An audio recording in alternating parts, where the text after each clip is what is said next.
Chapter 4 The Folk in the Faraway Tree. Before very long, the children were hidden in the branches as they climbed upwards. When Mr. Whiskers came back with 5 other elves, not a child could be seen. "Hey, come down!" yelled the elves, dancing around the tree. "You'll be captured or lost. This tree is dangerous."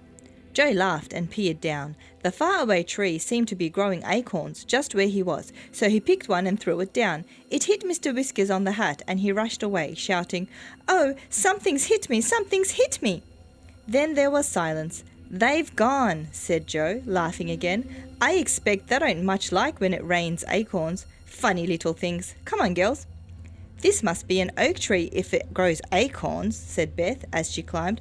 But just as she said that, she stared in surprise at something nearby. It was a prickly chestnut case with hard nuts inside. "Good gracious," she said, "it's growing horse chestnuts just here. What a very peculiar tree." "Well, let's hope it will grow apples and pears higher up," said Franny with a giggle. "It's a most extraordinary tree." Soon they were quite high up. When Joe parted the leaves and tried to set out of the tree, he was amazed to find that he was far higher than the tallest tree in the wood. He and the girls looked down on the top of all the other trees, which looked like a broad green carpet below. Joe was higher up than the girls. Suddenly he gave a shout. "I say, girls, come up here by me, quickly. I've found something odd." Beth and Franny climbed quickly up. "Why, it's a window in the tree," said Beth in astonishment. They all peered inside, and suddenly the window was flung open and an angry little face looked out with a nightcap on. "Rude creatures!" shouted the angry little man, who looked like a pixie. "Everybody that climbs a tree peeps in at me. It doesn't matter what I'm doing, there's always someone peeping."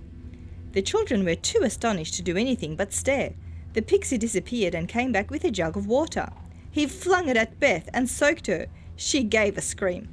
"Perhaps you won't peep into other people's houses next time," said the pixie with a grin, and he slammed his window shut again and drew the curtain. "Well," said Beth, trying to wipe herself dry with her handkerchief, "what a rude little man." "We'd better not look in at any windows we pass," said Joe. "But I was so surprised to see a window in the tree."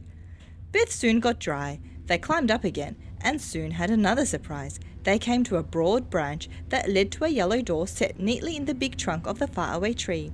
It had a little door knocker and a brightly polished bell. The children stared at the door.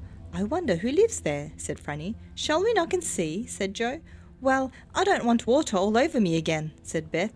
"We'll ring the bell and then hide behind this branch," said Joe. "If anyone thinks he is going to throw water at us, he won't find us." So Joe rang the bell and then they all hid carefully behind a big branch. A voice came from the inside of the door. "I'm washing my hair. If that's the butcher, please leave a pound of sausages." The children stared at one another and laughed. It was odd to hear of butchers coming up the faraway tree. The voice shouted again. "If it's the oil man, I don't want anything. If it's the red dragon, he must call again next week." "Good gracious," said Beth, looking rather frightened. "The red dragon? I don't like the sound of that." At that moment the yellow door opened and a small fairy looked out. Her hair was fluffed out round her shoulders, drying, and she was rubbing it with a towel. She stared at the peeping children. "Did you ring my bell?" she asked. "What do you want?" "We just wanted to see who lived in the funny little tree house," said Joe, peering in at the dark room inside the tree. The fairy smiled. She had a very sweet face. "Come in for a moment," she said. "My name is Silky, because of my silky hair. Where are you off to?" "We're climbing the faraway tree to see what is at the top," said Joe. "Be careful you don't find something horrid," said Silky, giving them each a chair in her dark little tree room. "Sometimes there are delightful places at the top of the tree, but sometimes there are strange lands too. Last week there was the land of Hippity Hop, which was dreadful. As soon as you got there, you had to hop on one leg and everything went hippity hop, even the trees. Nothing ever kept still. It was most tiring." "It does sound exciting," said Beth. "Where's our food, Joe? Let's ask Silky to have some." Silky was pleased. She sat there brushing her beautiful golden hair and ate sandwiches with them. She brought out a tin of pop cakes, which were lovely. As soon as you bit into them, they went pop, and you suddenly found your mouth filled with new honey from the middle of the little cakes. Franny took 7, one after another, for she was rather greedy. Beth stopped her. "You'll go pop if you eat any more," she said. Do a lot of people live in this tree? Asked Joe.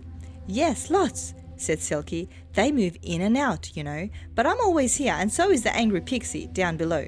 Yes, we've seen him, said Beth. Who else is there? Well, there's a Mr. What's-his-name above me, said Silky. Nobody knows his name, and he doesn't know it himself, so he's called Mr. What's-his-name. Don't wake him if he's asleep. He might chase you. Then there's Dame Wash-a-Lot. She's always washing. And as she pours her water away down the tree, you've got to look out for waterfalls.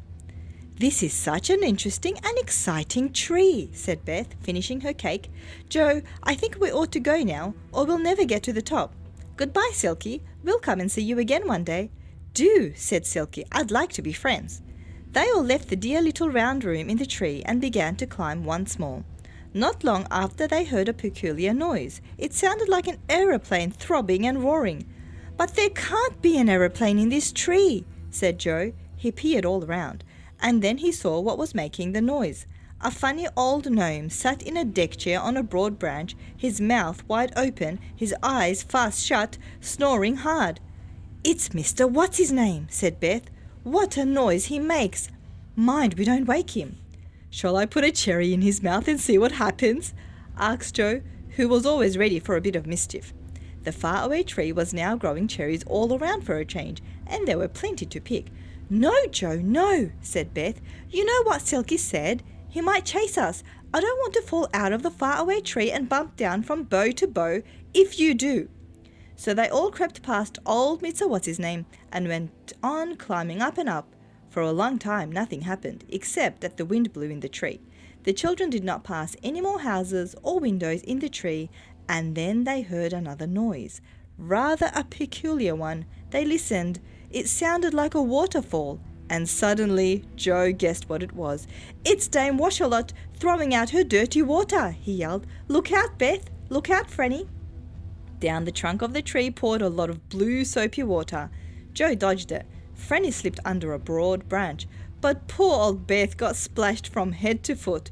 How she shouted! Joe and Franny had to lend her their handkerchiefs. I'm so unlucky, sighed Beth. That's twice I've been soaked today. Up they went again, passing more little doors and windows, but seeing no one else, and at last they saw above them a vast white cloud.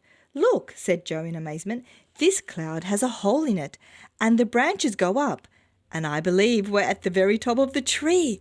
Shall we creep through the cloud hole and see what land is above? Let's! Cried Beth and Franny, so up they went.